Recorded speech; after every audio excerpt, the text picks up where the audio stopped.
To all the grown-ups listening, in 19 days, you can sign your family up for Curious Camp. It's an at-home, interactive, self-paced, and screen-free week-long experience hosted by me. For more information, visit CuriousKidsEveryday.com/camp. What makes a flood happen?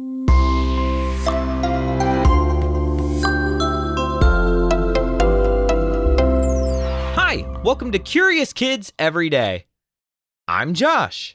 How are you doing today? It's so good to hear from you. Hey, have you ever seen it rain really, really hard for a really long time? Have you ever been stuck inside for days because it just kept raining and raining and raining? You know, sometimes when that happens, there's this thing that can happen called a flood. We've had flooding here in Tennessee before. Some of the roads were completely covered in water. It kind of looked like the roads were rivers. It was crazy. Have you ever seen something like that before? I was thinking about this today because I got an email from a curious kid named Owen. Owen wondered, what makes a flood happen?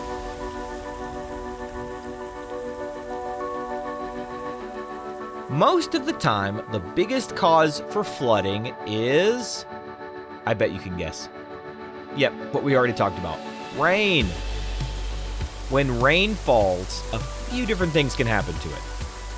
Some of the water soaks into the ground, and then some of it lands in creeks or streams or rivers or lakes, and then some of it rolls across the surface of the land. And usually that works just fine. The ground can soak up some water, and creeks and rivers can carry that water away. Oh, and have you ever noticed those storm drains along your street? Those carry rainwater into pipes underground.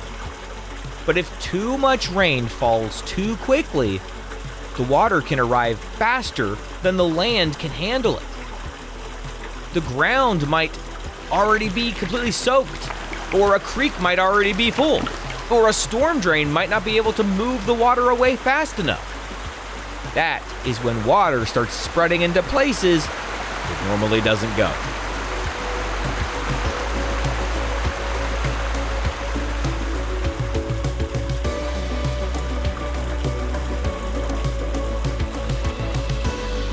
Okay, I want you to imagine that you have a paper cup in your hand. Let's pretend that you fill the paper cup all the way up with water. All right, now let's pretend to poke a small hole in the bottom of the paper cup. So what starts to happen? Yep, a stream of water is now coming out the bottom of the cup. The level of the water in the cup is going to start getting lower and lower because it's coming out the bottom. So you can pour more water into the cup now, at least at a certain speed, without it overflowing. But if you pour too much water too fast, what happens? Right, it overflows. Now let's think about rainwater again.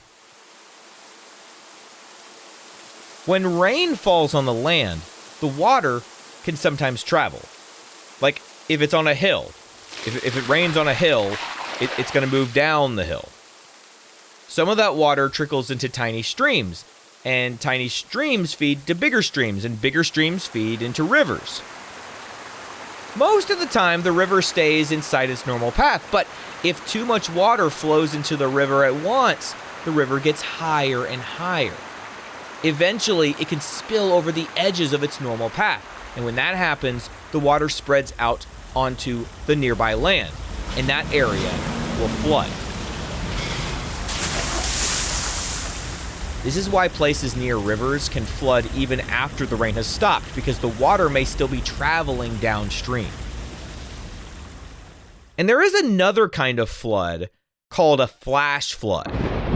Now, based on the name flash flood, do you think that a flash flood happens quickly or slowly? Right, it happens in a flash. It happens very quickly. A flash flood can happen when heavy rain falls in a short amount of time. Water rushes downhill and can cover roads before people expect it. Cities can be especially susceptible to flooding because of things like streets and parking lots and sidewalks all over the place. Basically things made of asphalt or concrete. Do they soak up water as well as soil and grass do? No, they don't. Water runs across those hard surfaces and has to go somewhere. That's why storm drains are so important. But even storm drains can only handle so much. Flooding can also happen for a few other reasons, like melting snow or coastal storm surges, or if a dam or a levee fail. But the most common flooding is thanks to good old rain. That is what makes a flood happen.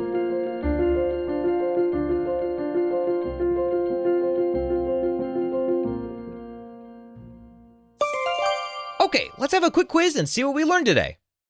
What is the most common thing that causes a flood?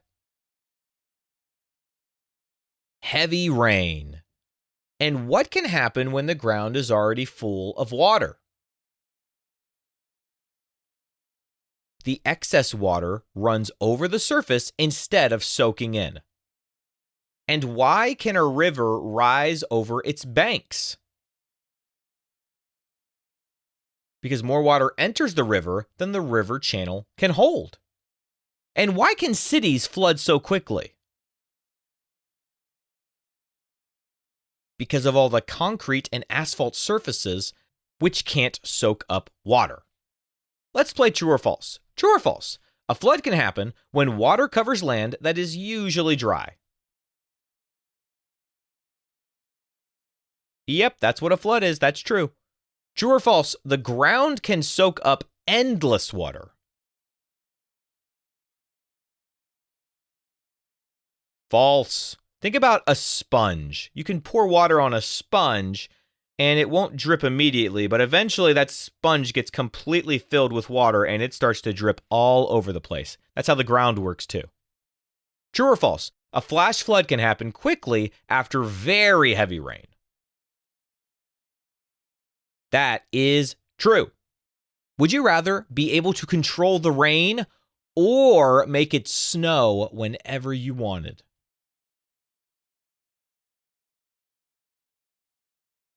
You know, I figure that when it rains, it needed to rain, so I don't really think I want to control the rain.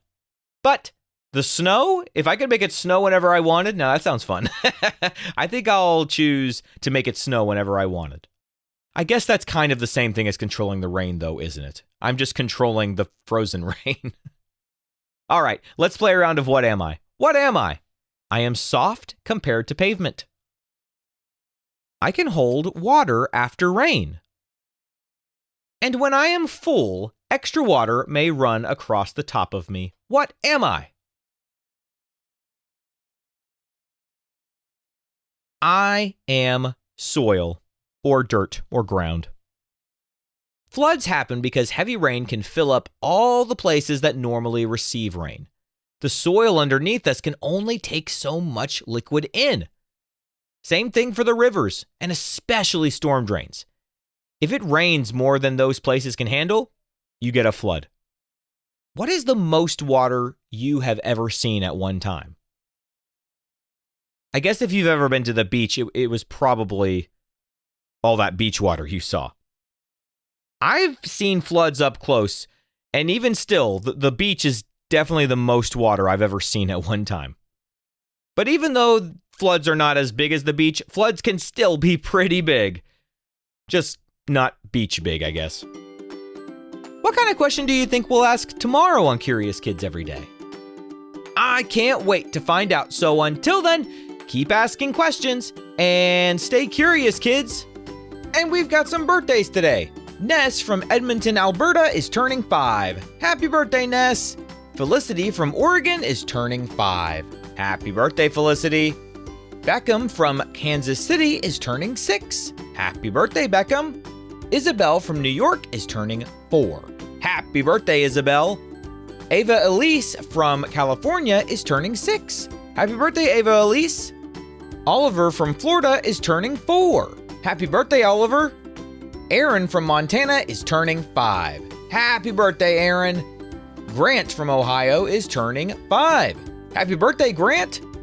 Asher from Florida is turning 6. Happy birthday, Asher. Daria from Arizona is turning 7. Happy birthday, Daria. Rowan from New York is turning 5. Happy birthday, Rowan. Phoebe from South Carolina is turning 6. Happy birthday, Phoebe. Shepard from San Francisco, California is turning 5. Happy birthday, Shepard. Grace from Kentucky is turning 5. Happy birthday, Grace. Max from New York is turning 4. Happy birthday, Max. Abigail from South Carolina is turning 5. Happy birthday, Abigail. Walt from Canada is turning 2. Happy birthday, Walt. Robin from Canada is turning 5. Happy birthday, Robin. Lane from South Dakota is turning 5. Happy birthday, Lane. Harrison from Colorado is turning 5. Happy birthday, Harrison. And Audrey from Massachusetts is turning 2. Happy birthday, Audrey. To all the grown-ups listening, if your curious kid wants their birthday mentioned on the show, please visit supportcuriouskids.com and join the Curious Kids Club. That's supportcuriouskids.com. See you tomorrow.